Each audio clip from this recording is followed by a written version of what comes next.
available for everyone. All right, so welcome to, this is the third class on chapter 6 of Shantideva's text on patience.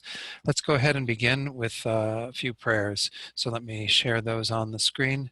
We're going to begin with the praise to Shakimuni Buddha. Again, this is just a way of connecting ourselves through paying homage to the Buddha, connecting ourselves with him, with the teachings, paying homage in this way. We think about all the amazing qualities of the Buddha and how we ourselves can achieve those same qualities. So let's recite this together. I think we'll just do this once for these classes. I think that's good enough for tonight then. So, to the founder, the endowed transcendent destroyer, the one gone beyond, the foe destroyer, the completely perfected, fully awakened being, perfect in knowledge and in good conduct, Sugata, knower of the world, supreme guide of human beings to be tamed, teacher of gods and human beings, to you, the completely and fully awakened one, the endowed transcendent destroyer, the glorious conqueror, the subduer from the Shakya clan, I prostrate, make offerings, and go for refuge. Sorry, I hit the down button a little quick there. Let's do the short mandala offering. We'll just do this in English. Again, this is visualizing the entire phenomenal world, all the beautiful things in it, as well as everything transformed into a beautiful pure land. We're making this vast offering to all the Buddhas, all our gurus, so that we can receive their blessings and become just like them. This ground, anointed with perfume, strewn with flowers, adorned with Mount Meru, 4 continents, the sun and the moon. I imagine this as a Buddha field and offer it. May all living beings enjoy this pure land. Idam Guru Ratna Mandalakam Niryatayami. And then finally, refuge and bodhicitta before the teaching. We'll do this once in English and then twice in the Tibetan. I go for refuge until I am enlightened to the Buddha, the Dharma, and the Supreme Assembly. By the merits I create through listening to the Dharma, may I become a Buddha in order to benefit all sentient beings. Sangye chodang soki choknam la jangchu bardu dakni kyabsu chi daki chanyan gipe sunam gi dola penchir sangye drupar shog sangye chodang soki choknam la jangchu bardu dakni kyabsu chi daki chanyan gipe sunam gi Dola Penshir Sangye Drupar Sho. All right, then let's do a short meditation before we begin the class. Give ourselves a chance to focus the mind a bit and then to generate bodhicitta motivation together. So just find a good meditation posture, spend a few minutes focusing on the breath. I'll just leave that up to you. Most of you know some technique to work with the breath. Try to keep your awareness there as best as you can. Whenever the mind wanders, be vigilant, pay attention, and then bring the mind back to the breath if it has wandered away. So I'll ring the chime to begin the meditation period, just a couple minutes in silence, and then again I'll lead you in a short reflection to set bodhicitta motivation.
So now let's set our motivation together for tonight's class.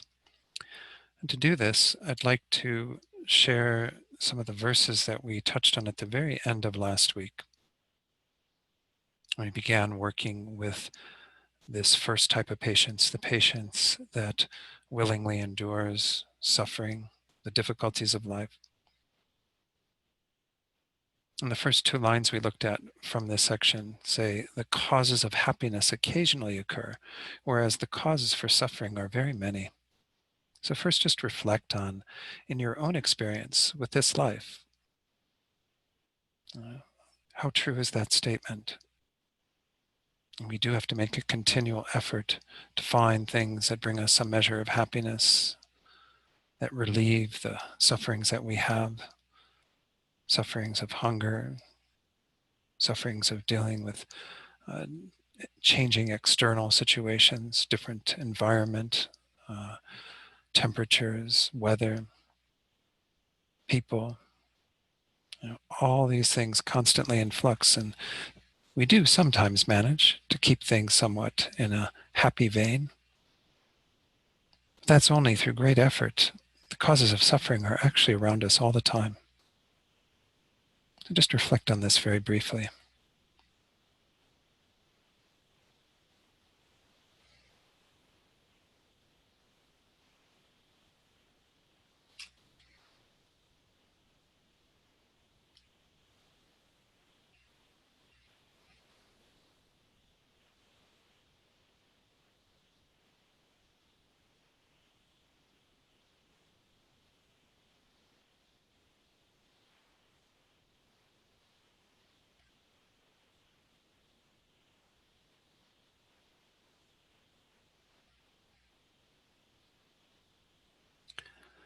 And having seen that this is our situation, that the causes of suffering are many, the second part of this verse says, without suffering, there is no definite emergence, no renunciation.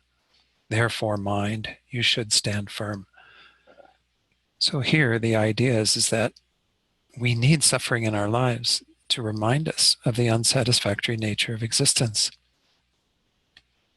to help us to generate that mind of renunciation that is intent upon moving away from the patterns that keep us caught up in suffering, in samsara, cyclic existence, and moving towards freedom from that.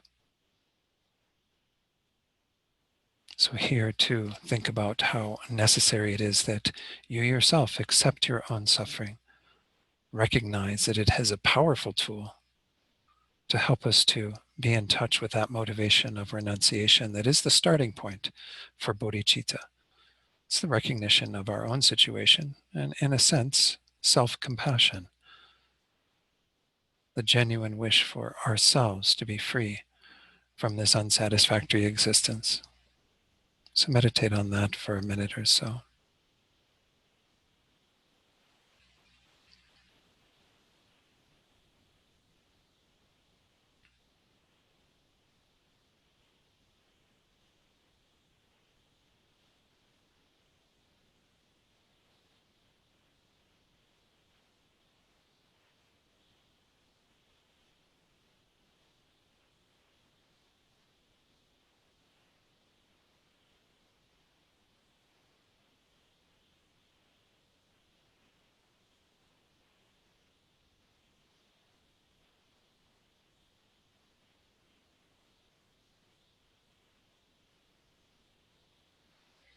And then having generated some awareness of our own situation, a desire to be free of it, and use that to identify with the suffering of others. We're going to touch on this in one of the verses tonight, how our suffering becomes a very powerful touchstone for getting in touch with and having compassion for the suffering of others. And we're no different than others in terms of this general situation we're in. Everyone has a unique situation in terms of what's manifesting for them at any particular time. But we're all together. We're all in the same boat, under the control of our karma and delusions, experiencing suffering. So try to open your heart with that compassionate motivation that wants to be here tonight to engage in these teachings so that you can learn to have greater control over your own mind, subduing your anger, generating the more wholesome and beneficial mind of patience, so that you can eventually perfect that mind as well as perfect all of your own qualities in the state of Buddhahood, and then help others to do that same work. So just spend a minute, focusing on that mind of bodhicitta that aspires to become a Buddha for the sake of all beings, with the recognition of their suffering as well as one's own.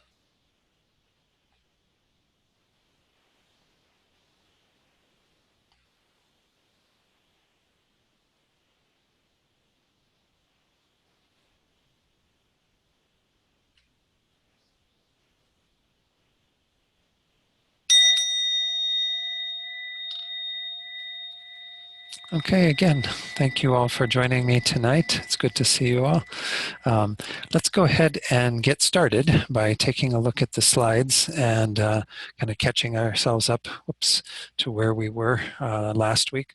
This is again our third class, so we haven't had too much time yet with the text, but I'm hoping we can get through a number of verses tonight. So we are again looking at chapter 6.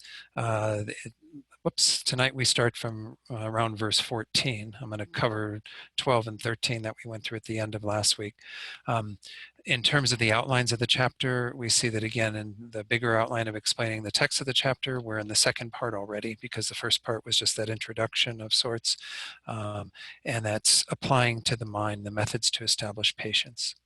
That particular outline has within it the outline of eliminating the cause for anger. So we're going to, work on all the various reasonings and things that Master Shantideva gives us. In particular, striving to abandon anger. This is upon, let me go to the actual headline here, because I had to abbreviate some of these to fit them on the screen. Striving to abandon anger upon having analyzed the cause for anger in detail. I think no, this is fine. I don't need to go through all of these though. Again, this is within that section of striving to abandon anger, we have the second outline. We already went through verse 11 last week. Stopping anger for undesired actions. This is on page 7 of Gyaltsab Je's commentary. Stopping anger for undesired actions. So this is again verses 12 through 86. So this is going to be a huge chunk of this chapter. And then within that, we go to the next page where we've got, again, this outline, stopping anger for undesired actions, being divided into 3 parts. The first part, stopping anger at that which faults the self, which causes oneself to experience some harm, some difficulty. And that's where we get into the 3 types of patience in verses 12 through 63. Actually, within that, verses 12 through 51 are the 3 types of patience. We have one more little section added on at the end of that about being patient with contempt and so forth. But this section that's highlighted there, tolerating the generation of suffering, this is where we find the 3 types of patience. Meditating on the patience that tolerates suffering. This is what we meditated on a little bit tonight in setting our motivation. Meditating on the patience that definitely relies on the Dharma, that is certain about the Dharma. Meditating on the patience that does not think anything of harm. So my hope is that tonight we'll actually get through the rest of the first type and into the second, hopefully finish the second. All right, so in terms of the first one, we had 5 outlines within that. First one is contemplating that one is not beyond the nature of contaminated suffering. So this were the first 2 lines that I had you meditate on in the motivation tonight, that the causes of happiness are really actually fairly rare, whereas the causes for suffering are very many. Well, we do have a lot of things, like I said in the motivation, that we can get rid of some of our temporary suffering. We've got fans that we can put on when the weather's too hot, and we have, whatever, all these various things. So we do have some ways of alleviating some of that, but we're actually subject to a lot of suffering in this existence. We just take a lot of effort to keep ourselves from going there. But nonetheless, if we expand our definition of suffering as well, we see that we're always in some state of dukkha, as the Buddha explained it, some dissatisfaction. The second outline within that was contemplating the benefits of meditating on suffering. And so for this we went through last week as well. Without suffering, there is no definite emergence, as we meditated on just a few minutes ago. definite emergence is the literal translation of ngenjong, which is the Tibetan usually translated as renunciation, that we have to learn to renounce, especially the pleasures of samsara, to see them for what they are, but certainly the suffering we experience that is pain, difficulty, is evidence of the nature of existence and gives us impetus to want to be free of that. Therefore, mind, you should stand firm. And then we had in verse 13 this idea of these various people who are engaged in all sorts of self-torture, self-harm that isn't really meaningful. It doesn't bring about the results that they seek, you know. And then it says in the last two lines, then, for the sake of liberation, why have I no courage? Why can't I endure the sufferings that I have to endure and keep patient in order to attain liberation, in order to attain enlightenment? So this is where we left off last time. We're going into the third outline within this section, contemplating how, this is top of page 8, how they are not difficult once habituated. This first verse in this is a very famous one I actually cite frequently in some of my teachings because it is important in regard to anything we're training in, but certainly here it's being presented in the context of patience. So this has two sections to it, the extensive explanation, which is these numbers of verses 14 through 18 AB. Whoops, how did that happen? That should be 14, not 14 CD. I don't know why that's there, because verse 14 should be here in its entirety. And then we go on to like the last little bit, that's the summary. So in terms of the extensive explanation, the first outline within that is it becomes easier with familiarization or through familiarization. Verse 14, there is nothing whatsoever that is not made easier through acquaintance. So through becoming acquainted with small harms, I will become patient with great harms. So again, this is a sentiment that we can certainly identify with, and we certainly see this with regard to, as I said, anything that we practice, that by becoming familiar with it in small ways, in everyday ways, it gets stronger. You know, that familiarity allows us to have that quality more frequently. And it's just a matter of practice then. You know, this is, of course, the big emphasis in Buddhism is that it's always practice. We just keep practicing and things do change over time. But it's that familiarization that actually helps us to have some skills and some abilities to deal with suffering. So Gyaltsab Je on page 8 says, if one meditates on patience, then one will tolerate suffering. All ways of apprehending arise through familiarization, and therefore there's no object of the mind that does not become easier through familiarization. For this reason, having meditated on tolerating small harms such as hot or cold or harsh speech by others and so forth, know that one can also be patient with great harms, such as the fires of the hell realms. You know, whatever it is huge. It could be a great amount of suffering over a longer duration. We can deal with those things because we have developed some patience with regard to the small things. You know, they have that phrase, don't sweat the small stuff. You know, hopefully most of us don't, you know, we don't get too triggered by all of that. But nonetheless, we can look at our lives and see that we do have a lot of things that cause us some consternation, some annoyance. Try working with those first, those things that sometimes we call, you know, first world suffering, as opposed to what goes on in other parts of this world that can be much, much greater suffering. You know, small, seemingly insignificant stuff that occurs that we can be much more patient with. And then we develop some skill and ability with it. We can be patient with the bigger stuff after that. Then there's a quote from the Sutra of the Meeting of Father and Son, which explains this extensively. It says, the Bhagawan possesses the concentration called all phenomena become happiness. Whoever attains this concentration will experience all objects of bodhisattvas only as happiness and will not experience suffering. Should they receive the harm of the hell beings, they will still abide in the recognition of happiness. So I'll sign up for that. You know, let's get that right now so we can just deal with the sufferings of existence and have that patience and happiness in the midst of that. Once more, these are the same things I pointed out last week that we were talking about in Lojong generally, is the ability to deal with our sufferings and maintain a happy mind. Recalling that one of the earlier verses we saw, I think it was verse 8, I think, where everything arises from mental unhappiness. maybe it was 7. Anyway, I don't recall the exact number. That's the fuel for our anger and for all of what follows from that, is when we have that mental unhappiness and it forces us to go in that direction, because being unhappy, we want to remedy it, we want to fix it.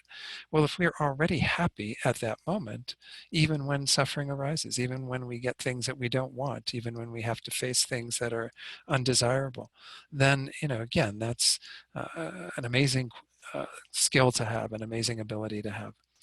So that was the idea behind that verse, is again that we can actually become familiar with things over time, and then they'll get much easier. Again, there's nothing that isn't true about. The delusions are very easy for us right now because we're so acquainted with them. We're quite familiar with them. Anger comes up easily because of that familiarity. The second outline within this extensive explanation is establishing this with an example. And this is verse 15. So let's take a look at verse 15. Who has not seen this to be so with meaningless sufferings, such as the feelings of harms from snakes, insects, hunger and thirst, and of rashes? Kind of the idea that, if this is the examples of some things. I don't know, snake sounds a little a little bit more like a harder suffering if it's out here in New Mexico where they've got rattlesnakes, but nonetheless, a lot of insects, small things, things that are really not so big in the grand scheme of things. So here, Gyaltsab J says, let me just read this without taking it off screen. He says, the question might arise, if we meditate on small sufferings, the patience will not have power. So somebody might actually challenge what was said in verse 14, that dealing with the small stuff isn't going to have much power because they're fairly insignificant types of suffering.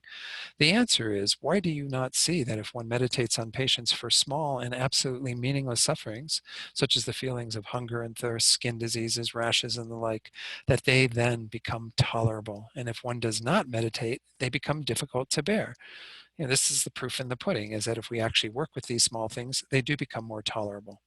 This is directly observable, and it is therefore appropriate to meditate on patience. So this objection that's being raised, that working with the small things isn't going to do much, isn't really appropriate. It isn't really sounded in or grounded in sound reasoning.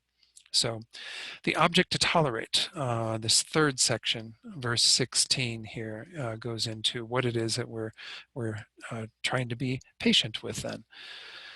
He says, I should not be impatient with heat and cold, wind and rain, and so forth, and sickness, bondage, beatings, and so forth. For if I am, the harm will increase.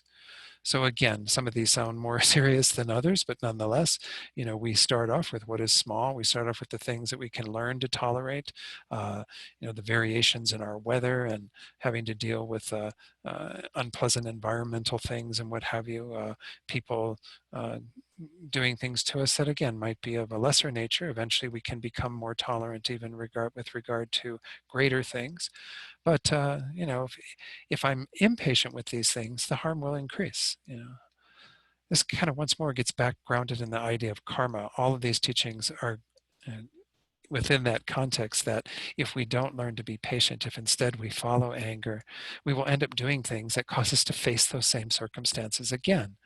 So if we really genuinely want to be free of our suffering, as we saw when even that verse was telling us, we have to think about our own suffering so that we generate the wish to be free from it. Well, then we have to stop creating the causes for it. One of the main causes for it is the mind of anger, because the mind of anger, under the control of that, we rarely know what we're doing and are articulate in what we're saying and what have you. So we just fall under the sway of that mind, and we end up engaging in negative karma that comes around to cause us harm in the end. So here, in regard to these objects that we want to learn to tolerate, the commentary from Gyaltsab J at the bottom of page 8 says, one should not be impatient with heat or cold, rain and wind, sickness, being bound by ropes, or being beaten with a stick, and so forth, because this will only greatly increase the harm, since great patience becomes smaller. So again, this will, we won't be able to really generate that deeper level of patience if we aren't patient with these smaller sufferings that are being pointed out here. Again, every one of us has our own stuff in our life. Hopefully it's not involving beatings with sticks and being, bound by ropes or what have you.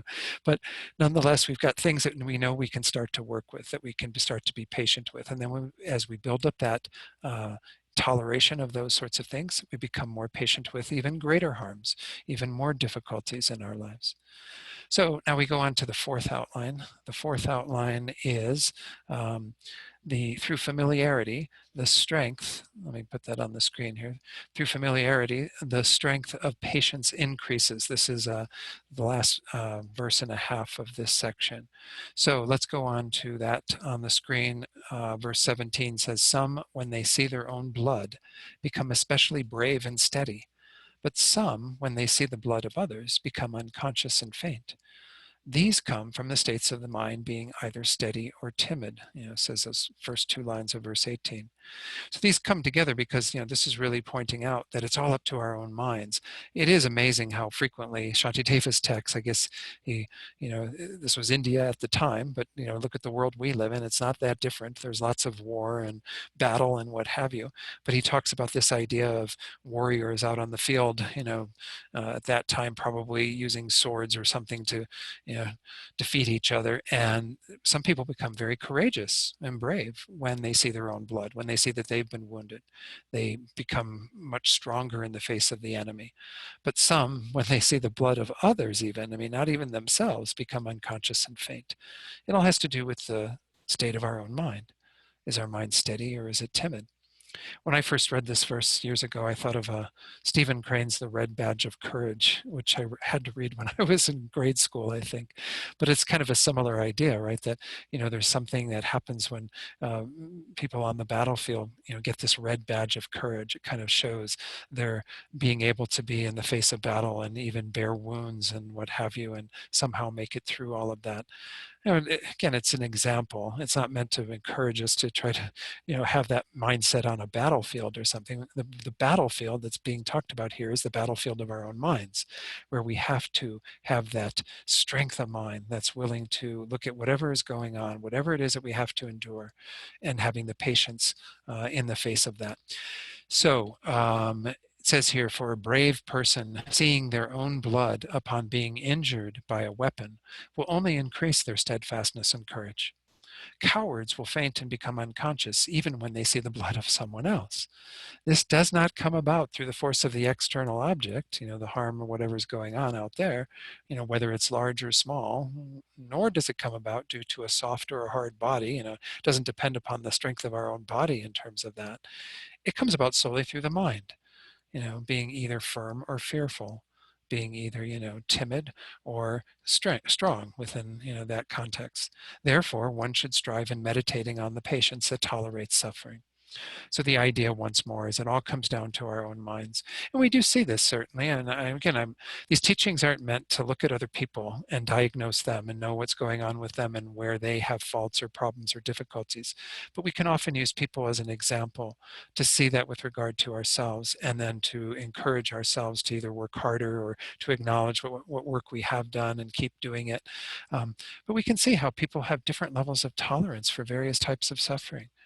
Some people will be in just the smallest amount of discomfort and they just cannot stop, complaining about it.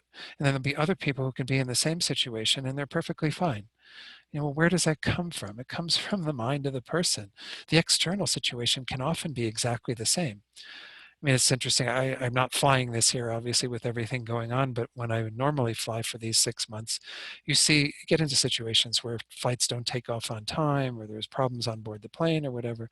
And you see how there's so many different reactions, right? Some people who get really, really unnerved by the flight not leaving right on time, or, staying on the what's it called, like the tarmac or whatever, the place where you're going to take off from, like sitting there waiting for more than 10-15 minutes. People just get really intolerant of that. It's their own minds. The external situation is the same for everyone on board the plane, but everyone's reaction is different depending upon their own minds.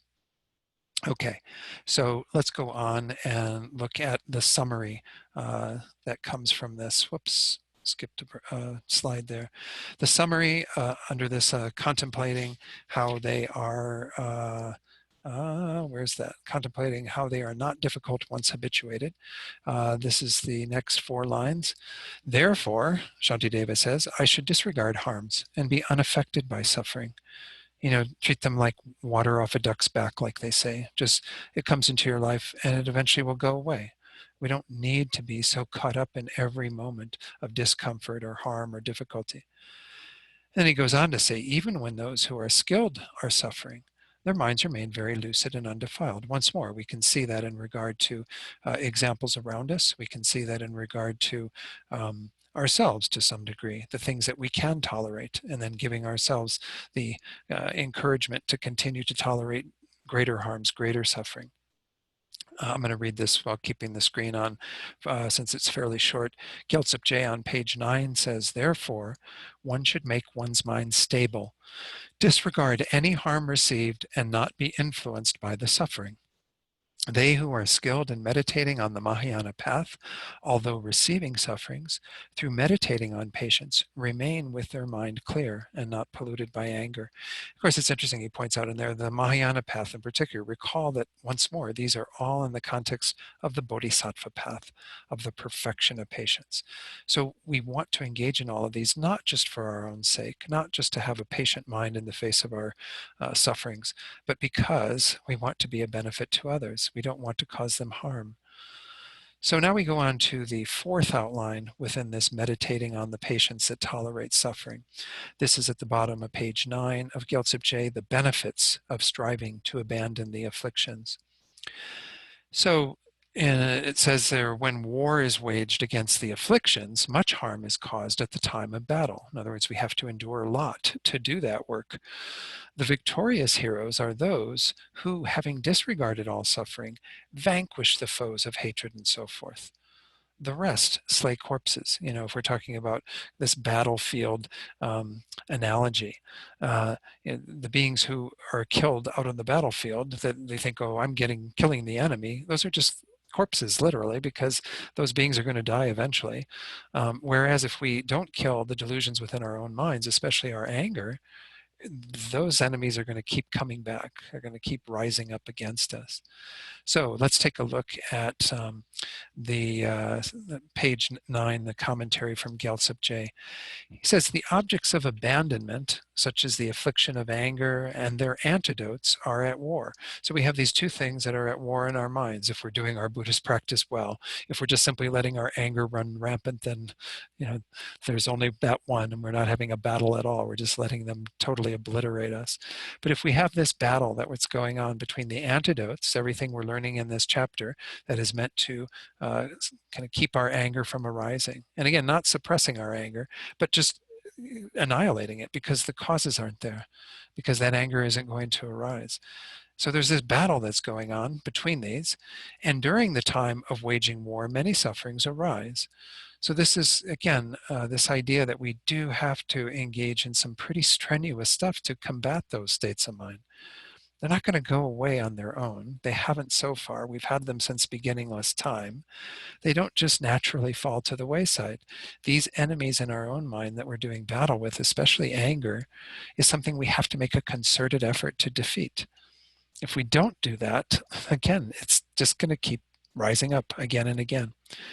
So it says, if in worldly terms, someone who disregards the harm inflicted by weapons and kills the enemy is called a hero. So on the battlefield, this is what we call a hero, is somebody who kills the enemy, who, manages to defeat them so that they're not going to rise up again in that form.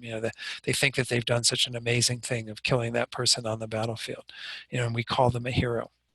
Then someone who disregards all physical and mental sufferings, destroys the enemy of anger, and conquers the afflictions should also be called a hero. In fact, I would say that's more heroic than the person who kills the person on the battlefield. I mean, anybody really could kill somebody on the battlefield if it came down to it. If your own life was in danger and you had a weapon that you knew could blow away that person in front of you, you'd probably use it pretty easily. That's not a big deal. Again, as it's pointed out here, that's like killing a corpse. That person's going to die anyway. But kill the anger in your own mind, destroy the anger of your own mind. That's heroic work. That's the real work. Yeah. So he goes on to conclude this. He says, the rest kill the ones who die anyway by themselves, which is just like killing corpses. They should not be called heroes. It's not that heroic to kill somebody on the battlefield. It takes much more courage and stamina and strength to actually kill the causes of suffering in our own minds, especially anger. So I wanted to share, I put this on the screen, one little quote that I got from Lama Zopa Rinpoche when he was teaching us at the retreat that we had at the master's program shortly before that ended in 2004. He said, "Seeking pleasure which results in only suffering, that you should not do." So that's the idea that if we go after all of life's pleasures, get totally caught up in those 8 worldly concerns we talked about and just try to make our lives all cushy, that's only going to lead to suffering. It's only going to keep our delusions running rampant, and it's not going to lead to the final result. So with that, we shouldn't do. But seeking suffering, which results in only happiness, that you should do. In other words, how I understood this as he was commenting on it was that we should be willingly going to the places of the suffering, the difficulty, the challenges of working with changing our own minds, of trying to develop patience in the face of our anger, trying to develop, rejoicing in others' qualities when we're jealous, and all the other afflictions that we're trying to combat through the antidotes. That is hard work. You know? And that is doing the actual work of Buddhism, is to deal with the afflictions in our own minds in a very forceful way, a determined way, with great strength of mind. So I also wanted to share a little bit about what His Holiness says, because I thought this was a really nice thing that he shared. And it's appropriate, certainly at this juncture with regard to this verse, because we're looking at this whole idea again of we can continue to do sort of harm the external enemy, but the internal enemy is going to still be with us. But if we start working on the internal enemy, we can eventually be free of that internal enemy. And that's important for us to understand what leads to that. So His Holiness says, so what premises or grounds do we have for accepting that these mental afflictions can be ultimately rooted out and eliminated from our mind? In Buddhist thought, we have 3 principal reasons for believing this can happen. Now, he does another presentation in the Dalai Lama at Harvard on true cessations, where he goes into a much more detailed description of all the things that are involved in the understanding that we can have a cessation of our suffering through annihilating the afflictions.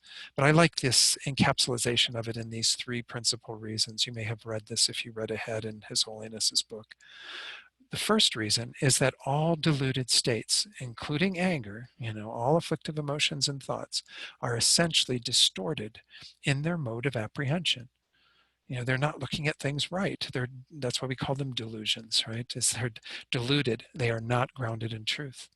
Whereas all the antidotal factors, such as love, compassion, insight, and so on, are not only undistorted, but they also have grounding in our varied experience and in reality.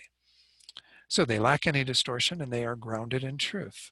So this speaks right there that we can overcome what is false, what is delusional, because we just need to introduce the factors that are true, that are not distorted, that are contrary to that. Secondly, all these antidotal forces also have the quality of being strengthened through practice and training, just like we saw in that earlier verse, verse 14. Through familiarity, they become stronger. We have them more at our fingertips and can use them. Through constant familiarity, one can enhance their capacity and increase their potential limitlessly. This is what His Holiness points out in the Dalai Lama at Harvard, is that the limitlessness of the mind is phenomenal. We compare it to the body. Our own physical bodies are capable of a lot of things. I mean, people who engage in athletics and Olympic athletes and what have you, they can do amazing things with these physical bodies, but there's still limitations. You can't pole jump the Empire State Building. It's just never going to happen, right? You just cannot possibly have that degree of physical ability. But the mind is limitless. The mind doesn't have that same limitation on it that the body does. The mind can be developed to an infinite degree. We can generate compassion, love, wisdom to an infinite degree. All these positive qualities have that ability because of the nature of the mind.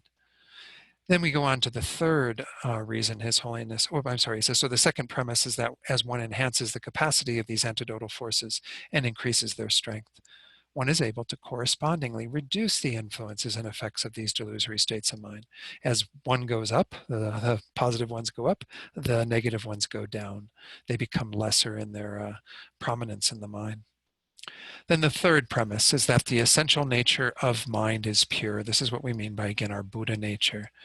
In other words, there's the idea that the essential nature of mind is clear light, or Buddha nature. So it is on these three premises that Buddhism accepts that delusions, all afflictive emotions and thoughts, can be ultimately eliminated through practice and meditation. So again, I thought it was nice that he points that out there, because it is something we have to have that conviction and confidence in. Otherwise, again, our path becomes a little stagnant, and we don't really have the movement forward, because we think that, oh, I keep fighting these afflictions, but they just keep rising. It seems like they never get that much less, and I can never really do away with them. You can do away with them through these three factors: the fact that they are false, the fact that the positive qualities can be increased limitlessly, that there's that dimension to them, and the third, that the essential nature of the mind is pure. I often compare the state of the mind to the primary state of the mind to a glass of water that is crystal clear. Right now, our minds are like that glass of water, muddied with all kinds of dirt: the dirt of anger, the dirt of jealousy, the dirt of attachment, the dirt of ignorance. But that dirt is not in the nature of the water, and it can be removed because the fundamental nature of the water is clear. So this is the idea behind Buddha nature, a very important topic to study as well. That's part of the basic program in the study of the Uttara Tantra by Maitreya Buddha, a wonderful text to give us kind of a context for understanding Buddha nature, as well as some beautiful examples of that. So now we go on to the last outline within this first type of patience, meditating on the patience that tolerates suffering. It's interesting. Now we get to a single verse. It's called Extensive Explanation of the Benefits of Suffering. So although it's one verse, it touches on 4 benefits that we can have from dealing with our suffering, one of which I alluded to earlier in our meditation. Furthermore, suffering has good qualities. Through being disheartened with it, arrogance is dispelled. Compassion arises for those in cyclic existence. Negativities are shunned, and joy is found in virtue. So these are essentially said the same way in this the commentary that you have from Gyaltsab. But since I gave you the handout, by the way, those handouts come from when I first taught this, when we didn't have Gyaltsab's text back in 2006, 2007, I think it was. And so I didn't have this text to share with the students. So that's why some of these things are repeated in your handout, the similar ideas to what you see in Gyaltsab's commentary. But this is again in the handout for this course. It says, furthermore, meditating on suffering is a vital and essential practice, because the good qualities of contemplating the drawbacks of suffering are: 1, through oneself coming under the power of suffering and becoming disheartened with it, pride and the arrogance of haughtiness are dispelled. This is kind of the great equalizer, and when we have suffering, and especially when we talk about death being the great equalizer, we all recognize at that point that no matter what our status, our standing, whatever else it is that we might be proud about in our lives, we still have to suffer. We still have to die. It brings us back down to earth and makes us recognize that common situation that we are in regard to existence, psychic existence. So it helps to get rid of whatever pride or arrogance that we might have. The second of these qualities that we have when we really embrace our suffering is involving the bodhicitta motivation and identification of suffering of others, or with others. When seeing that others are under the power of suffering, compassion arises for those in cyclic existence, thinking, may they be free from it. Of course, this is one of the most powerful things that we see in terms of working with our suffering. Recall that once more, this going back to the Lojong teachings. In the Lojong teachings, they encourage us to work with all these different ideas, renunciation, taking deeper refuge, avoiding negativity. All these kinds of things are what we can learn from our suffering, how we can transform our suffering into a path. That's essentially what this verse is talking about. But one of the most powerful ways of doing that was the second one that was pointed out by Shantideva, using this as a way of getting in touch with the suffering of others. And of course, there's that powerful practice in the Mahayana tradition that's taught as part of the techniques for generating bodhicitta that I taught on briefly back in October when I was in New York for the first 3 chapters of this text. And that's the practice of Tonglen, taking and giving, where we visualize taking away the suffering of others and giving them our happiness. And of course, the first part of that is the compassionate motivation. The other is the thoughts of loving kindness, of wanting others to be happy. So this is where our suffering is very valuable, is because when we recognize our own suffering, we are capable of recognizing the suffering of others and being in touch with it, and then generating the compassionate wish to remove it, which of course on the Bodhisattva path is one of the main impetuses that keeps us moving towards enlightenment. They say great compassion, the wish to remove the suffering of others, to be an agent of doing that, is important at the beginning, where it's like the seed that we plant. It's important in the middle and being like the moisture, the water we continue to give the seed so it grows. And it's important at the end and being the fruit of that flowering of that whole process, the fruit of enlightenment, where we can actually help others from that compassionate place. So compassion is a really useful one to work on. Again, work wherever you're at in terms of your own understanding. And actually, this is a meditation that I'm going to encourage you to work with over the next week, is to use this verse. And you can use any of these 4 that we're going into. The first one of, again, recognizing our own pride being diminished in the face of our suffering. The second one, the compassion that connects with the suffering of others. And then the third and the fourth, which have to do with karma, with the understanding that our suffering comes from non-virtue and our happiness comes from virtue. So therefore, we have to adopt the first, or abandon the first and adopt the second. So as it says here in number 3, seeing that sufferings are the results of non-virtue, negativities are shunned since one does not wish for suffering. And while not wishing for suffering, but wishing for happiness, seeing that it is the result of virtue, joy is found in virtue. So we gain kind of a desire to move away from the negative actions because we see that's what brought about this suffering, and a desire to move towards virtue because that's what will bring about more pleasant experiences, more joyful experiences. So again, I'll try to put together a little sheet with meditating on this to some degree, but I think most of you have experience around these 4 topics, and you can certainly also include renunciation. It was mentioned in verse 14.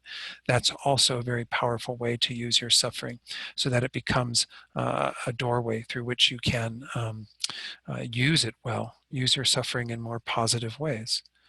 So now we go into the second of the 3 types of patience. This one is a more challenging one to some degree, and the examples that are used in the text are kind of taking the idea of dependent arising and emptiness and kind of working with that. But this is called the meditating on the patience that definitely relies on the Dharma, that is certain about the Dharma. So here, I do have a bit that was in your handout that I'm sharing from Geshe Loden's Lamrim book, Contemporary Lamrim book, where he talks about it. And then I think I have a passage from another text after this. But he says, this form of patience is the attitude willing to constantly listen to, think about, and meditate on the Dharma. It's kind of the patience we need in our practice. It's a bit of what Rinpoche was referring to in that quote I had a little while ago, the ability to endure the difficulties of practicing the Dharma. If your mind becomes impatient, frustrated, or unhappy when you are engaged in learning, analyzing, or meditating on the Dharma, it will set up a great barrier to progress. We need to have that enthusiasm about the Dharma to some degree, that is the patience dealing with our process of learning, of integrating the Dharma into our minds and in our lives. So yeah, this is from Geshe Namgyal Wangchen's book, Awakening the Mind of Enlightenment. He says the patience of definitely thinking about the Dharma refers to the ability to engage in virtuous practice, particularly the ability to penetrate deeper into the object of meditation, that is, emptiness. So again, this is how it is often set out, is that it is primarily around emptiness, but nonetheless, I'll share some more in a moment from Tsongkhapa's Lamrim Chenmo about the various aspects that we need to have some certitude about, some patience in regard to our studying them, accepting them, becoming to integrate them into our lives. But this is one of the challenging things, of course, is emptiness. When we get to chapter 9, of course, that's Master Shantideva's chapter on the perfection of wisdom, so we get lots of teachings on emptiness there. But nonetheless, even at this juncture, we can bring in some of the understanding of emptiness and causality in particular, that things are dependently arising, that things don't arise on their own, and we need to have that awareness and understanding of the causation process that's involved, because to a large degree, ignorance is present whenever, anger is present. We are concretizing that through this clinging to inherent existence. We're making everything kind of what it is right now and being negligent to everything that arose before it. This is that first level of dependent arising that speaks to the empty nature of things. The fact that everything that is conditioned in our world arises through the force of those causes and conditions, the substantial causes as well as the cooperating conditions. So we have to have that awareness of what's going on in terms of the harm we're receiving or the suffering we're experiencing, to understand that there's a whole bunch of things behind it, so that we don't concretize what we're experiencing in the moment and hold on to it in that inherent way and then get angry at it because we think that it has that sort of substantial nature at that point, not recognizing that it is built up from a variety of things that preceded it. And it will go on to things after that, because this is the nature of causality, is that everything that is a cause eventually gives rise to its effect. That effect becomes a cause for the next effect, and that becomes a cause for the next effect. This is how everything has always worked within the world, the physical world as well as the world of beings and their experiences. There's always a process of causality that's behind all of this. So in terms of a deeper exploration of this second type of patience, Geshe Sopa, in his commentary on Tsongkhapa's Lamrim Chenmo, says, this type of patience is mental clarity about reality. Again, this isn't in your handout. I added this later this weekend when I was working on these teachings. It says, it is understanding causation. When we do not know something, we have doubts about it. That makes us feel negative, not liking a practice, not wanting to do a practice, or even if we do it, feeling uncomfortable and having reservations about the practice, are all aspects of impatience. We have some subtle level of impatience, sometimes grosser at times, dealing with our adoption of the Dharma, our working with reality, our understanding the things that we need to develop in our own minds, especially emptiness. In order for religious practitioners to be comfortable and inspired to practice, they must understand the causes, the nature, and the results of each practice. So in this context, mental clarity means faith, or we could say a trust without any negative reservations, or a pure motivation for doing a practice. We need this kind of clarity, this faith, this confidence in what we're doing. And then we can engage in it wholeheartedly.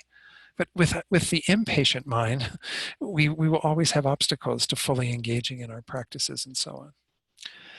Patience, he goes on to say, is using wisdom to see the reality of the Dharma. This enables us to hold religious practices in a positive light. We will admire them, like them, and become able to do them. Drawing from Asanga's Bodhisattva levels, Tsongkhapa briefly goes over a list of 8 areas to be certain about. I'll go through this rather quickly, but it is quite interesting that while we generally talk about emptiness as being the most challenging one and the one that we can become most impatient in regard to our study and practice of, it's a variety of things. So this is from the great treatise, the Lamrim Chenmo, Volume 2. Tsongkhapa says, the patience of certitude about the teachings means generating the forbearance of conviction. Conviction, a faith of conviction, a confidence in the teachings. It has 8 objects. 1, the object of faith. This is the good qualities of the 3 jewels, the Buddha, Dharma, and Sangha. That's why when we have refuge in the Lamrim, it's to help us to be aware of the good qualities of those 3 jewels so that we can have great confidence in them. 2, the object to be actualized. This is the reality of the 2 selflessnesses of persons and phenomena. So selflessness is emptiness. We, in the Mahayana traditions, especially in this school of Prasangika Madhyamaka that we'll get to studying when we get to chapter 9 in terms of the view of emptiness, we talk about the selflessness of the person, meaning you yourself as well as other people, as well as all the phenomena other than persons. That's the object to be actualized. That's the main object. So we see emptiness again being presented there as one of these main 8 objects that we have to have certitude about, conviction about. The desired object. This is the great powers of the Buddhas and Bodhisattvas, of which there are 3.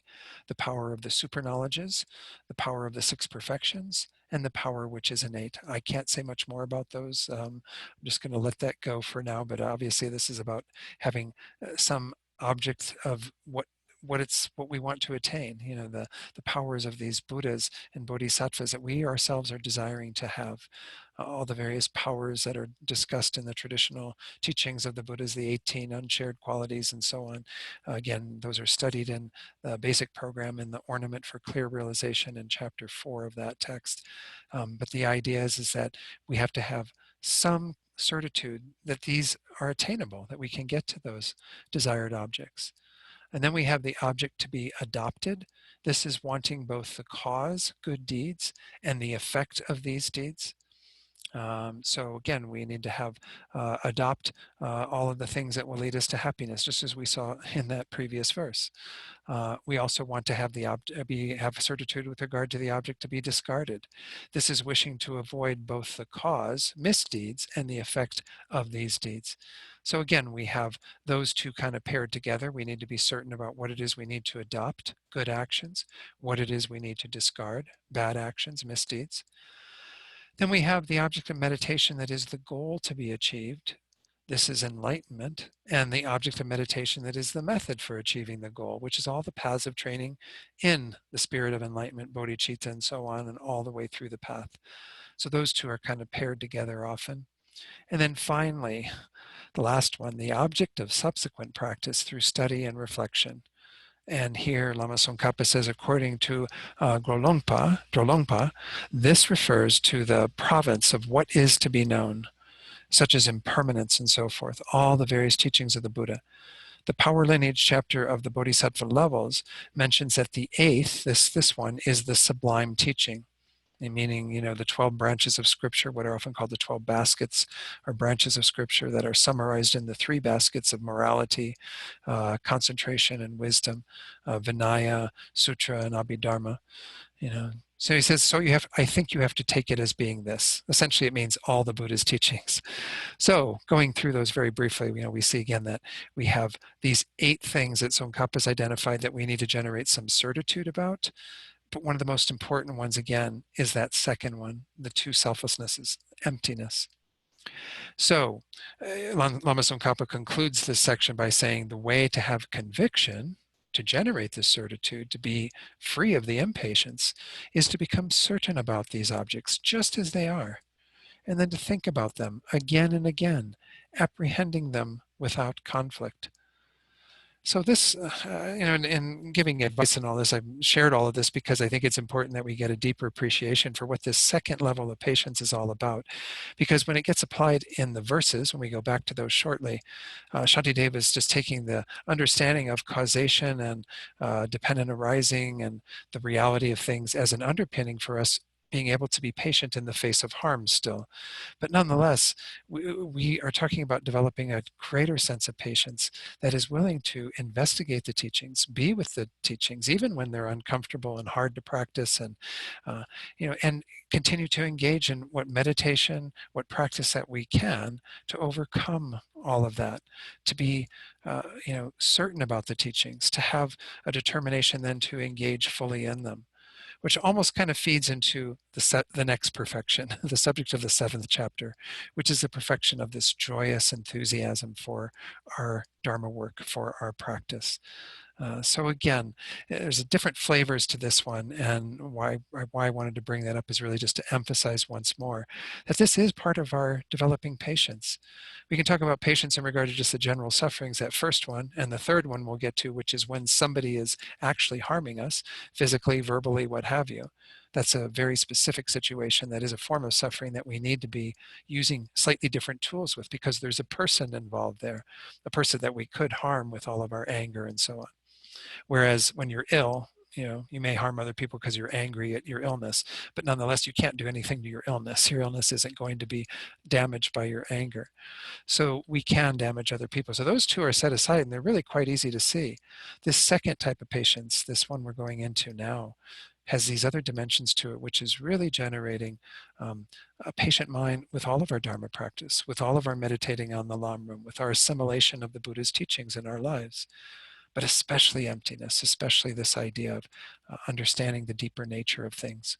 So let's carry on then. Let's go on into this section, meditating on the patience. It definitely relies on the Dharma.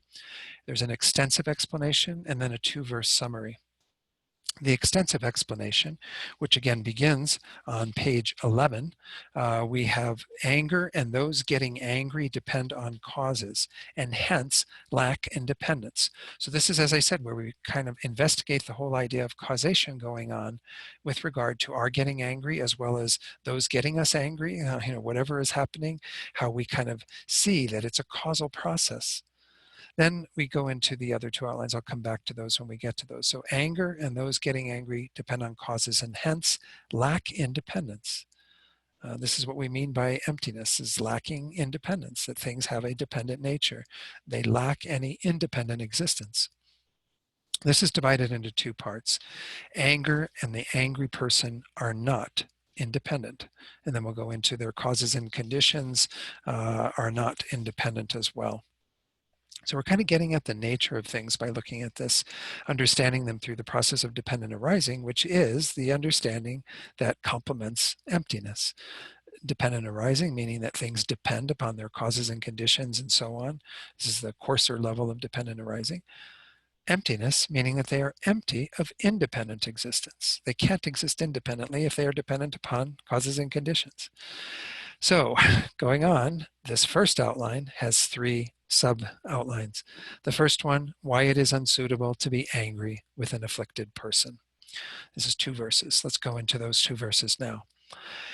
As I do not become angry at great sources of suffering, such as bile disease, then why be angry at those with mind? They too are provoked by conditions.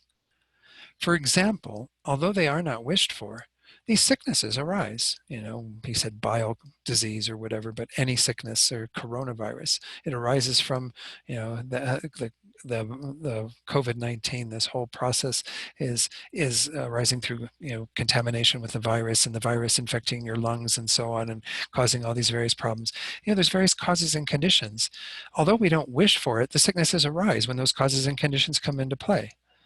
Likewise, although they are not wished for, these afflictions forcibly arise. Nobody sits around and wishes and wants to be angry. They've created the causes and conditions for them to be angry. And that anger arises on the basis of those prior causes and conditions. It's only when we become aware of our anger and start to work against it, that we have any real control over the process. Otherwise, we're under the control of our causes and conditions that lead to those states of mind. Whoops, so let's take it off the screen share here and go through what Gyaltsab Je says, because he kind of works with 2 ideas, one with regard to each of those 2 verses we just looked at. This is again on page 11. He says there's an argument somebody might put forward. Again, these are usually like an opponent, imaginary opponent that are used in these commentaries. Since the other person harms me, it is suitable to get angry at them, So again, like I said, this is more the 3rd type of patience in terms of practicing patience, but because we're applying a patience with regard to understanding emptiness, understanding causality, understanding how things are arising in this way and therefore lack any independent existence, that's why it's being called this 2nd type of patience. So somebody puts forward, this person harmed you, so it's perfectly okay, it's justifiable that you get angry at them. The answer, it is unsuitable. One does not get angry at bile disease and the like, which are a great source of suffering of the disturbance of imbalance. Why would one then get angry at a sentient being, that is a being with mind?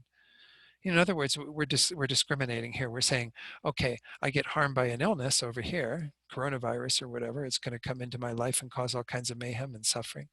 And there's a person over here who's calling me names or beating me with a stick or whatever the case might be. They're both causing unbelievable suffering, Why am I discriminating? So the first verse is simply just saying, this isn't logical to say you're going to say it's worthy and completely justifiable to get angry at the person when you don't get angry at the disease. But then he goes on, again, this is verse 23 he's talking about. But then the opponent says, well, but since bile and disease and so forth, or, coronavirus, all this, they arise without control, one does not get angry at them. We like to think that the person is in control. When we get, they've been even personifying the virus these days, right? We say the time frame, we're under the schedule of the virus. It's we're dealing with the time frame of the virus, as if the virus is consciously making some choice about where it's going to go and how far it's going to go into society or whatever. We don't get angry at the virus. We might get angry at the people who are choosing to do certain things that lead to us getting infected or whatever the case might be. But the virus itself, and if we were to get sick, we might get very upset at ourselves, but we wouldn't get angry really at the virus or at the illness. We don't, right? But we do seem to think that it's perfectly justifiable to get angry at the person because over here, no consciousness, no control. The virus isn't saying, oh, I think I'll infect Don today, and then kind of coming after me, and then I can get angry at it because it's a conscious being doing something. Rather, it's just doing its thing. It's doing what viruses do in this world. So we don't get angry over there because we think there's no volition, no choice involved. Over here, though, is there really choice involved? So the answer comes from Master Shantideva, and of course that Gyaltsab Je is commenting on. He says, then it follows that it is also unsuitable to be angry at the person. Why? Because afflicted beings are ordered around by the condition of their afflictions, and hence they do not have independence of actions. In fact, we're going to see this a little later in that third type of patience, where they use the idea of somebody wielding a stick, beating us over the head with it. We don't get angry at the stick. The stick is this inanimate object that the person is wielding, but the person is being wielded by their afflictions. A similar thing is being said here. When somebody is doing something that angers us, that causes that mental unhappiness, we think that they're totally in charge. Oh, well, they know what they're doing and they know what they're saying, and no, they're under the control of their own afflictions. Now, I realize to some degree this is sort of personifying their afflictions, or maybe even we might think it's sort of like giving them a pass. It isn't. It's understanding the causal process by which all of this arises. That in a sense, that being who is doing that to us, that is harming us at that moment, is as innocent in a sense, unmotivated as the coronavirus is. It's just that they have different causes and conditions that preceded them, which lead them to be harming us and doing things. People become very acquainted with those, familiar with those, and thereby they're under the control of those. Look at our own experience. Let's move away from this example that's looking at others and kind of understanding that. Look at yourself. When you get angry at something, first of all, do you sit there and say, should I be angry or shouldn't I be angry? We don't even go through a kind of decision process, a decision tree where we look at, okay, if I do get angry, then look at the consequences of that and blah, blah, blah. I mean, maybe if we've studied Dharma and we really are getting good at things, we have that instantly where we kind of go, no, I know where that goes. I'm not going to get angry. That's what we're trying to develop in this chapter. But for most of us, we just fall under the sway of that. We have the prior causes and conditions that cause us to meet that particular stimulus with anger. We fall under the control of it quite quickly. It's no different for that person in front of us because of this understanding of causality. His Holiness really emphasizes this in his book. I might read a little bit from that in a moment or two, but he says, concluding this, he says, for example, similar to the sickness arising against one's wish when the conditions are complete, this person does not desire to be angry, but due to the cause of mental unhappiness and the like, the afflictions arise strongly. As I said, nobody's choosing to be angry in a sense, saying, oh, I think I'll be angry right now. All the causes and conditions are there to lead them to have that manifestation of that mind, just like we see in ourselves. We can see it in others when they are harming us out of their anger. Therefore, if one were to get angry, then one should get angry at the afflictions and not at the person. Once more, we will see this introduced later when we look at that verse around the stick and the person hitting us with the stick. The real enemy are the delusions. But everything is caused. There are reasons why somebody is being belligerent to us. Of course, when we understand also the karmic element of it, that we created the karma to have that belligerent person in our lives, that it's not just the factors from that person's side that lead them to be belligerent to us. It's the fact that we ourselves created the causes to have that experience. Well, then we understand even greater how there's no sort of independent entity in here that's going through all this, causing us harm and being harmed and so on. Everything is interrelated. Everything is arising in dependence upon various other factors. This whole theme again gets taken to even greater degrees when we get into a discussion of whether autonomy really does exist. Do things exist independently? Because that's what Master Shantideva is putting forward, is that in regard to all this conditioned stuff in our world, everything arises on the basis of these causes. Let's go on then to the next outline, which is essentially anger is not generated volitionally.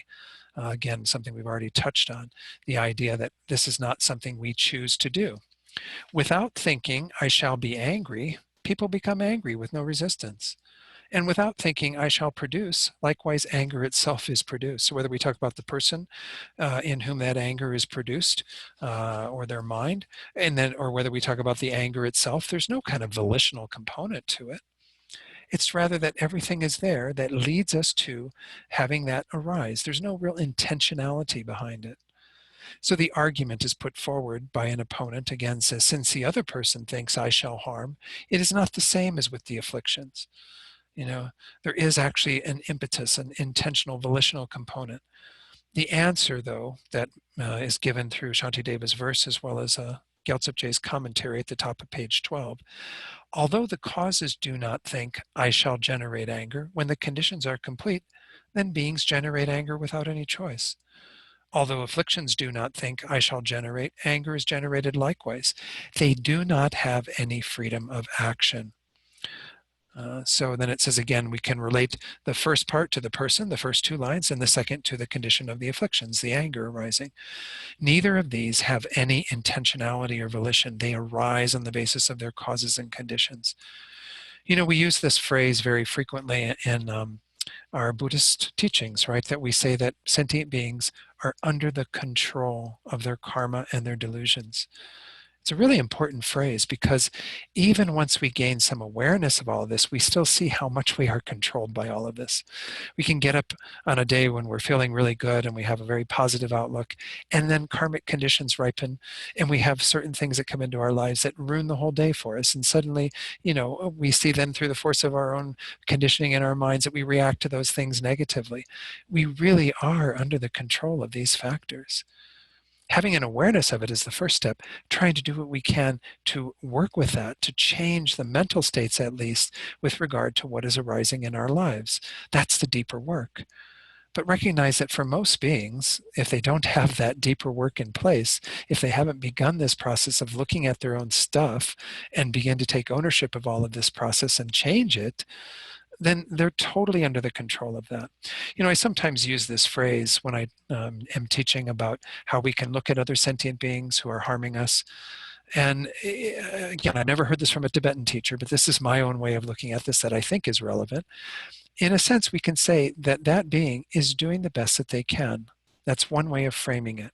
Now, what do I mean by that? I mean that given all the causes and conditions that preceded that moment, given all the familiarity that they have with anger or whatever, all the karmic conditions that have led them to be in that situation, they're doing the best that they can. They really can't do any better. They don't have the conditions to do any better. The conditions cause them to do what they do. And this is true for anybody in the world. But there's a footnote to it. I always like to, add the little footnote. This being is doing the best that they can, but they certainly can do better. They have the potential to do better. We have the potential to do better. And this is a good way to work with ourselves too.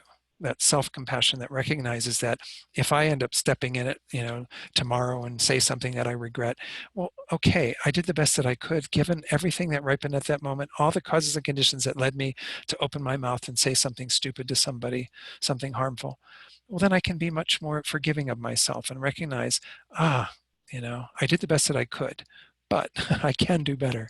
I can do deeper work so that the next time I meet with that stimulus, I won't react in that way, or at least react lesser in that way, and eventually not react. but rather have a more healthy response, be able to be more compassionate, caring, concerned at that time. So this is, again, one way of looking at this idea is that when we understand the causality that's behind all of it, it's influencing, again, our wisdom of looking at how nothing is arising independently. This person isn't, out of some volition, deciding to be like this. They're under the sway of everything that preceded it. Okay, let's continue on. We got a little bit more time. I'm hoping to get a little bit further in this chapter, maybe not quite to these samkhyas and these folks that we're going to be talking about in terms of these views of autonomy. We now enter into the third outline. Since all faults are dependent on conditions, they lack independence. So we start off with verse 12. This is actually only one verse in this, I'm sorry, verse 25. All misdeeds there are, and all the various kinds of negativities arise through the force of conditions. They do not have self-power. They're not arising kind of from their own side. They're arising on the basis of conditions that have led them to be there.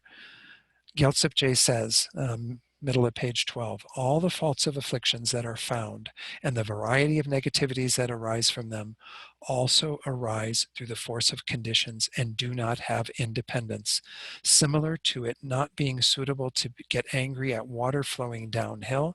Thinking about these reasons stops anger. So if we kind of begrudge water for flowing downhill when that's the nature of that water, it's doing that through all these conditions. Well, that would be really silly. Well, we also have to not begrudge people for being under the control of all these various conditions. They don't have self-power. They're not autonomous. They're not independent. Furthermore, their causes and conditions are not independent. The second outline, the first outline again was anger and the angry person are not independent. Also, their causes and conditions are not independent. Verse 26 says, these conditions that assemble together have no intention, I shall produce. They're not under some kind of self-power. And neither does that produced by them have the intention, I will be produced. So this is the idea that, again, everything that is behind that anger isn't kind of having some sort of self-power, some intention, an independent status. It's just what happens. I mean, one teacher even said this in regard to enlightenment. When all the causes and conditions are complete, you will get enlightened whether you want to be enlightened or not. That's a good thing about it, but we have to, of course, get all the causes and conditions in place. But right now, we're in the unenlightened state, and we have all the causes and conditions to stay unenlightened. And those just keep giving forth their results. It is the nature of causes to bring forth their results. It is the nature of conditions to, bring forth effects. So this is just the law of things.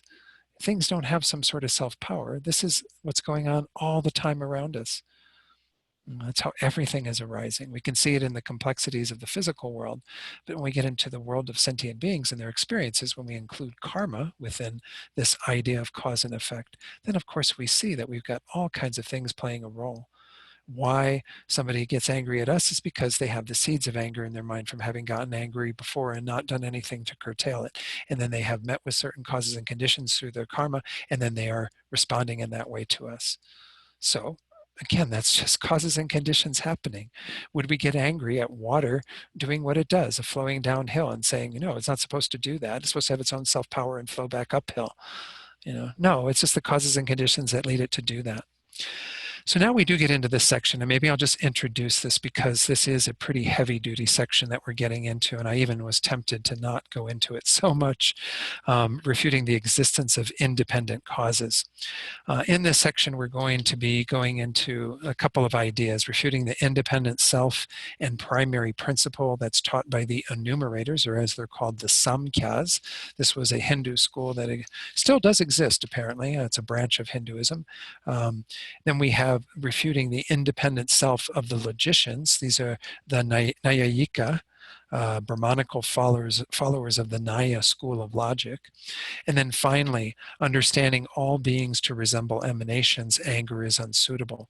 So we are going to get into this, a bit of a philosophical discussion based on these samkhyas that hold to a particular way that there is everything arises from what is called the fundamental principle.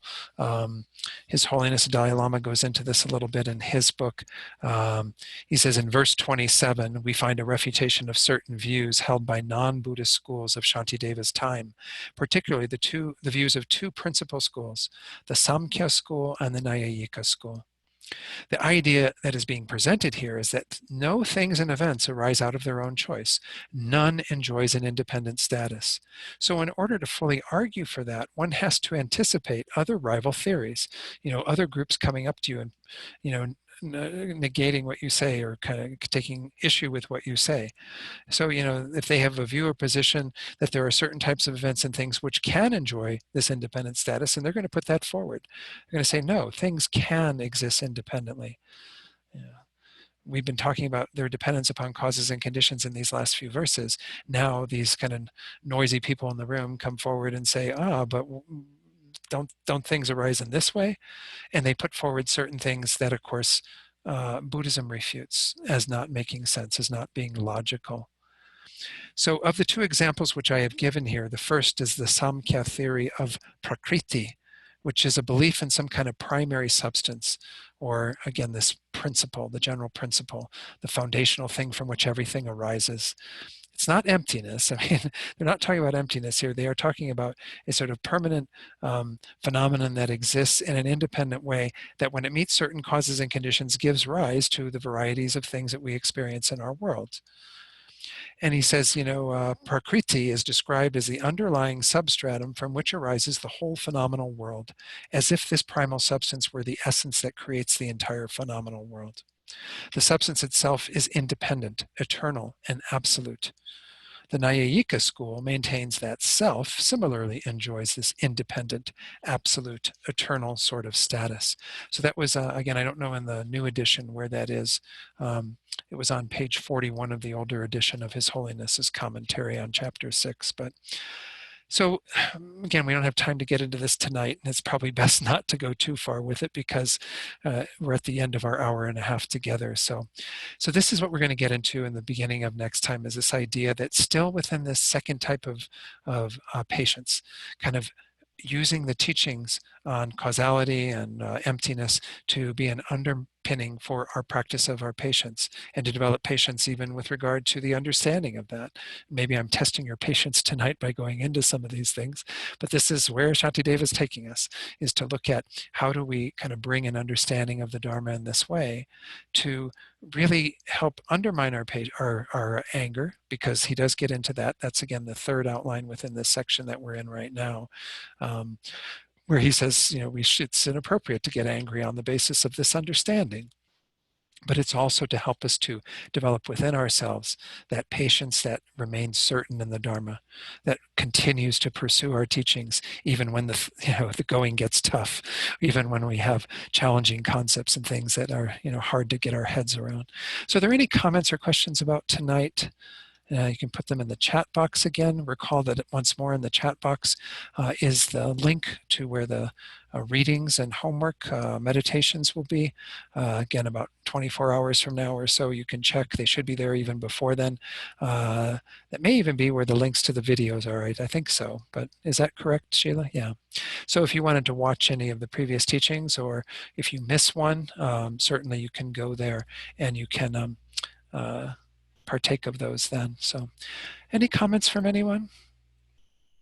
Questions, criticisms? Yeah, Fernando. I was going to say that whenever I hear about this endurance that you should have to go through all that suffering, I always think about Citigarbha, and specifically Citigarbha because of, firstly, what Avalokiteshvara, whenever he asked the Buddha about who is this being that you're mentioning, and then he mentions that even if he put like all the merits of all the bodhisattvas that were there at that time, they could not even like equal, to be the same amount of merits that Citigarbha has. And then how Citigarbha, or the boats that he ended up doing to help beings, especially in the Naraks. So yeah, I'll think about that with like a wish I could become that, but in the same way with some fear. So yeah. Well, good. I'm glad you have that aspiration to be like Citigarbha. But this is a tough path. I love that quote from Rinpoche, because he's really encouraging us, engage in the suffering that leads to real happiness. It is a difficult path. And of course, the more we learn, sometimes we get even frustrated. And I guess that's what the second patient part of patience is about too, is not to get overwhelmed by the concepts of this beings like Siddhigarbha who have this amazing ability, and just to be okay in our own skin, but always recognizing the additional work to do and not getting discouraged by that. So thank you for sharing that. That's wonderful. Andrea says, can you confirm where the text will be? Yeah, so if you look in the chat box, there's a link, Andrea, just above where your comment is. So click on the chat box if you can do that from your device, and you'll see the link there. It's again through Shantideva's website, and what I am doing again is providing Jennifer Kim. You're not seeing it. Okay, I will send it to you separately. I'll make sure that you get it. I do have your email address. Okay, but again, if you aren't getting that link or you didn't get it, or those of you who are watching this later and you aren't seeing the chat box, then contact your administrator. Again, that's Maria for Namdro Ling, or Sheila for Shantideva Center, and they will make sure that you get it. But again, most people should have it by now. The Florida folks who registered through Namdro Ling may not have it yet because Maria didn't realize that that was how it was going to work, or she had some misunderstanding of how that was going to work. And so she thought she was going to still keep sending things out to everybody. But this is a much easier way of working with this. So. Also, okay. Let me point out, when you go to that link, there's two sections, and one has text and files, and another says teacher recordings and other references, yeah. Reference materials. So check both of them, because Jennifer's put different things in different places, but they're all on the same page. Great. Thank you so much for doing that. That's a really easy way to work with this. So sometimes our center here works with Dropbox, and that gets its own complications, but anything that allows this ease of people being able to access the materials themselves and somebody not having to send it out weekly, I send it to one person and it's taken care of. So all right, if there's no other comments or questions, again, the meditation for this week is to go back to that verse that was at the very end, verse 21 of Shantideva, and I'll give some instruction. I'll try to put a sheet together that'll go into this area of Shantideva's website, and then work with that and try to develop an understanding of your own suffering in the context of how you can use it on the path. That's one way to make our sufferings very valuable for us. All right. Okay, Richard put, oh, I see. You don't get to see the previous messages in the chat posted prior to joining the meeting. Thanks, George, for letting me know that. I put it up there before, so now it is there. Richard put it there very kindly for me. I still am learning things about Zoom that I don't know. You're supposed to learn something new every day. Isn't that what they said when we were kids? So I'm glad that I had that to learn today. I think I learned more than that today, though. Let's go ahead and do the concluding prayers, the dedication prayers. So we begin with the standard dedication prayer that we use to thinking about, we dedicate all of this merit that we've created, all the positive seeds we've planted, so we can achieve enlightenment as quickly as possible, and then help all beings to attain Buddhahood as well. So let's just recite this together. Due to the merits of these virtuous actions, may I quickly attain the state of a Guru Buddha, and lead all living beings without exception into that enlightened state. Then this verse that is a very powerful one for helping our bodhicitta in our own hearts to grow as much as these great bodhisattvas, Siddhigarbha and so on, to eventually help us to accumulate great amounts of merit and become enlightened as quickly as possible. It all starts with this motivation of bodhicitta. So may this mind arise very deeply in our own hearts and in the hearts of all beings, especially our leaders in the world at this time. May the supreme jewel bodhicitta that has not arisen arise and grow, and may that which has arisen not diminish, but increase more and more. Then we say some prayers for our teachers, for their good health and long lives. As we recite these two verses for His Holiness and Lama Zopa, think that we're creating the causes for all our spiritual guides to have good health and long lives. The wish-granting, wish-fulfilling jewel, source of every single benefit and happiness in this world, to the incomparably kind Tenzin Gyatso, I beseech, may all your holy wishes be spontaneously fulfilled. You who uphold the subduer's moral way, who serve as the bountiful bearer of all, sustaining, preserving, and spreading Manjunath's victorious doctrine, who masterfully accomplish magnificent prayers honoring the three jewels, Savior of myself and others, your disciples, please, please live long. And then just to conclude, we make also dedication of the merit that we've created for those that we're holding in our hearts right now. If you have beings that are experiencing obstacles in their life, experiencing illness, those who have died or who are dying at this time, send this positive energy out to them so it becomes the cause to remove all of their suffering and to help them to have all the conditions that lead to true peace and happiness. And then make that general dedication, extending this out to all beings. May they all find true peace and happiness through our efforts here tonight. Wonderful. Thank you so much. I'm enjoying this class a lot. We'll see if we make it in the time that we've allotted, because it's going a little bit slower than I thought, but that's okay. Keep in mind, initially, I had scheduled this to not take place on August 3rd. I'll talk to the coordinators. It turns out I'm not teaching that night after all, because I was going to be teaching for another center and they've canceled that teaching. So I can do teaching that night if we want to do an extra session in this July-August timeframe. But nonetheless, some of you may have already made plans for that evening or what have you, or might need an evening off of me, rather than 9 nights in a row or 9 weeks in a row. It might be good to do one Monday where we just take the night off. I can continue this into September a little bit, but we do run into Labor Day Monday, and I don't know, it gets a little more complicated after that because I think I'm going to try to do some retreat in September, but I'll work with the coordinators. We'll keep you informed, but just know that might take a little bit longer than the number of sessions we allotted. So thank you all so much. Stay safe, stay healthy, have a good week. Thank you, Don. Stay well. Thank you so much.